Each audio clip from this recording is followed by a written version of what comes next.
Steamed chicken bun. এই বান আমাদের দেশীয় খাবার না, কিন্তু আমাদের দেশীয় খাবারের সাথে এর টেস্টটা মানিয়ে যায়। ভেতরে চিকেনের পুর ভরা বনরুটির টেক্সচারে বানানো এই খাবারটা খুব সুস্বাদু। বিভিন্ন সস দিয়ে এই চিকেন বানটি পরিবেশন করলে ছোট বড় সকলে খুবই পছন্দ করবে। চলুন আজকে স্টিমড বান বানানোর রেসিপিটা জেনে নিই। আসসালামু আলাইকুম, তাসনিমস মমস কিচেনে আপনাদের সবাইকে ওয়েলকাম।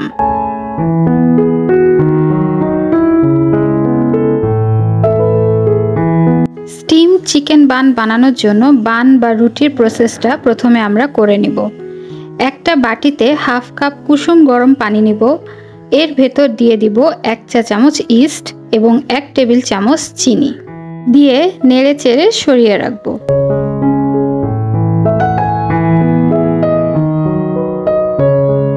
এবার একটা পাত্রে নিয়ে নিব 1 কাপ আটা, দোকানের কেনা রেগুলার আটা। এর ভেতর দিয়ে দিব হাফ চা চামচ লবণ। এখন এই আটার মধ্যে আরও 1 চা চামচ চিনি দিব। টোটাল চিনির পরিমাণ তাহলে হলো 1.5 টেবিল চামচ। এই বানটা কিন্তু একটু মিষ্টি মিষ্টি খেতে হলেই ভালো লাগে। এবার সব নেড়ে চেড়ে যে ইস্টটা গুলিয়ে রেখেছি সেটা ঢেলে দিব, দিয়ে ভালো করে মেখে ডো বানিয়ে ফেলবো।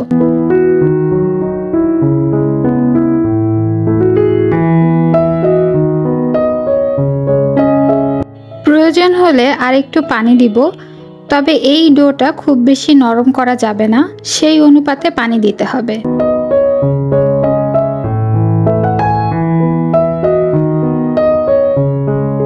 খানিকটা মথে নেওয়ার পর 1 টেবিল চামচ সয়াবিন তেল দিয়ে ভালো করে মেখে নেব।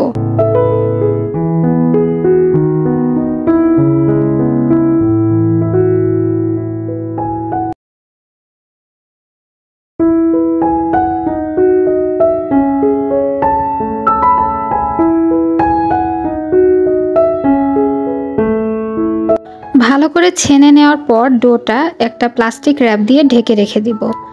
10 মিনিট পরে এটাকে আবার 2-3 মিনিটের জন্য মুথে নিতে হবে, নিয়ে আবার ঢেকে রেখে দিব। এবার এই ডোটা একদম ফুলে ওঠা পর্যন্ত রেস্টে রেখে দিতে হবে।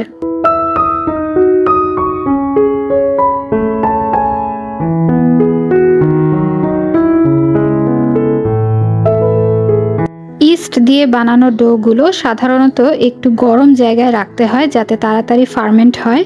যদি সেই সুবিধা না থাকে তাহলে এভাবে একটা মোটা টাওয়েল পেঁচিয়েও রেখে দিতে পারেন। চিকেন বানের জন্য এবার পুরটা রেডি করে নিব। চুলায় কড়াই বসিয়ে অল্প একটু তেল দিব।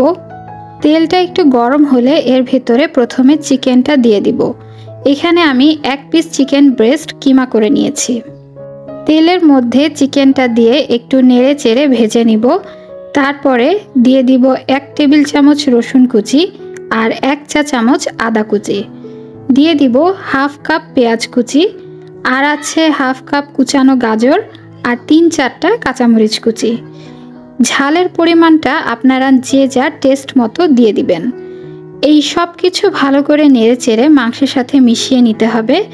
এবার দিয়ে দিব 1/4 চা চামচ গোলমরিচের গুঁড়া আর স্বাদ মতো লবণ।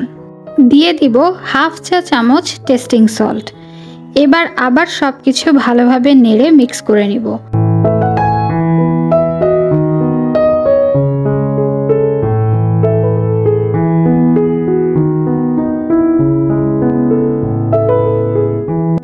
এবার দিব হাফ চা চামচ চিনি। খানিকক্ষণ নেড়ে চেড়ে ভেজে নিব। এরপর দিব 1 চা চামচ ভিনেগার আর 1 চা চামচ সয়া সস, আর দিব 1 টেবিল চামচ মতো টমেটো কেচাপ। এই সমস্ত উপকরণ এবার একসাথে ভেজে নিব।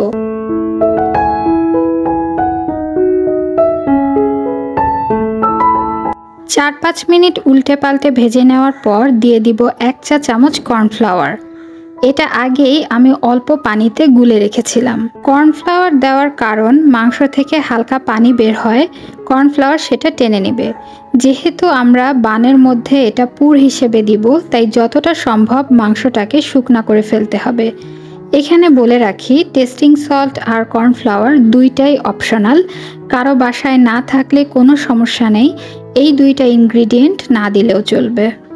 এবার আর বেশিক্ষণ ভাজার দরকার নাই, কর্নফ্লাওয়ারে পানিটা টেনে আসলেই চুলা বন্ধ করে দিব।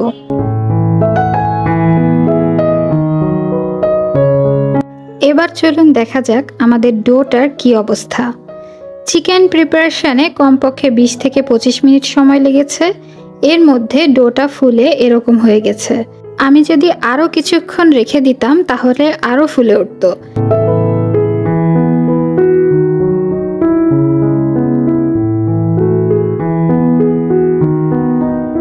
এবার এই ডোটাকে আরেকটু ছেনে নিতে হবে।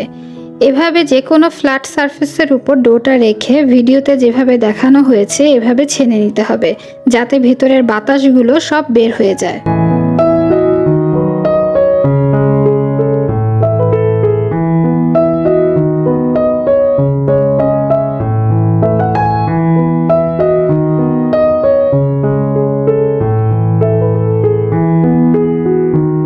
এবার ডোটাকে সমান ভাগে ভাগ করে নিব।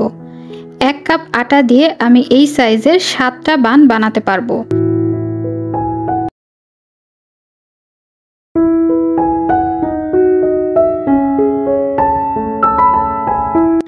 ডোয়ের একটা পিস বেলে নিব। বেশি পাতলা করা যাবে না, আবার একদম মোটাও করা যাবে না। স্ক্রিনে দেখেন বেলুন দিয়ে কিভাবে আমি সাইডগুলো বেলে পাতলা করে নিচ্ছি। যে কোনো পুর ভরা পিঠা, বান বা ডাম্পলিং বানানোর ক্ষেত্রে রুটির সাইডটা এভাবে পাতলা করে বেলে নেবেন। এভাবে সবগুলো রুটি একে একে বানিয়ে নিব। এবার পুর ভরার পালা। একটা করে রুটি বেলে ভেতরে পরিমাণ মতো পুর ভরে ভিডিওতে যেভাবে দেখিয়েছি এভাবে পেঁচিয়ে মুখ আটকে দিতে হবে। বানের বহু ডিজাইন আমাদের পেজে দেওয়া আছে, আপনারা পছন্দ মতো যে কোনো ডিজাইনের বান বানিয়ে নিতে পারেন। এভাবে সবগুলো বান তৈরি করে যদি 5 মিনিট রেস্টে রেখে দেন তাহলে এটা স্টিম করেন বা ওভেনে বেক করেন, সেই বানটা ফ্লাফি হবে খেতে। আমার সব বান তৈরি হয়ে গিয়েছে। এবার এগুলোকে স্টিম করতে চলে যাব। স্টিম করার ক্ষেত্রে বাটার পেপার ইউজ করা সবচেয়ে ভালো। কারো কাছে যদি বাটার পেপার থাকে তাহলে ইউজ করতে পারেন, আর যদি বাটার পেপার না থাকে তাহলে একটা বিকল্প আমি দেখিয়ে দিলাম। এটা কাঁঠাল পাতা। এটার ওপর বানগুলোকে রেখে আমি স্টিম করব। কাঁঠাল পাতার পরিবর্তে কলা পাতার উপরও যে কোনো বান আপনি স্টিম করতে পারবেন। 10 থেকে 12 মিনিট বানগুলোকে স্টিম করতে দিব।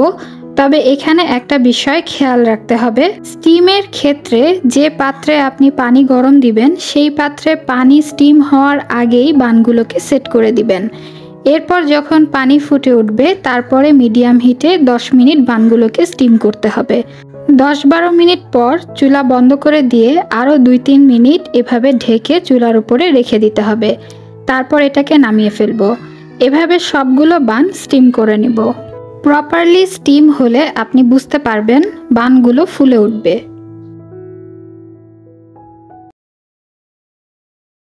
এবার পরিবেশনের পালা। এই স্টিমড চিকেন বানগুলো সাধারণত সস বা মেয়োনেজ দিয়ে খেতে ভালো লাগে। খাবারের মেনুতে যখন একঘেয়েমি আসবে তখন এরকম ডিফারেন্ট কিছু বানিয়ে পরিবারের সকলের সাথে উপভোগ করুন।